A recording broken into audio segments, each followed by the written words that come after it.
மலைப்படுகடகம் 583 அடிகளை கொண்டது. இது கூத்தராற்று படை எனவும் அழைக்கப்படுகிறது அப்படின்னு சொல்லியிருக்காங்க. நம்ம எப்படி ஞாபகம் வச்சுக்கலாம்னு பார்த்தோம்னா, என்ன ஷார்ட்கட் யூஸ் பண்ணலாம் அப்படின்னு பார்த்தா, மலையில அஞ்சலியும் எட்டப்பனும் மும்மரமா கூத்தடிக்கிறாங்க. மலையில அஞ்சலியும் எட்டப்பனும் மும்மரமா கூத்தடிக்கிறாங்க.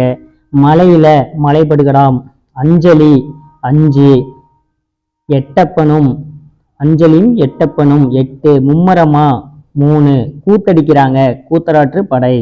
அப்போ மலைப்படுகடாம் 583 அடிகளை கொண்டது. மலைப்படுகடாம் 583 அடிகளை கொண்டது. கூத்தடிக்கிறாங்க. கூத்தராற்று படை எனவும் அழைக்கப்படுவது எது? மலைப்படுகடாம்.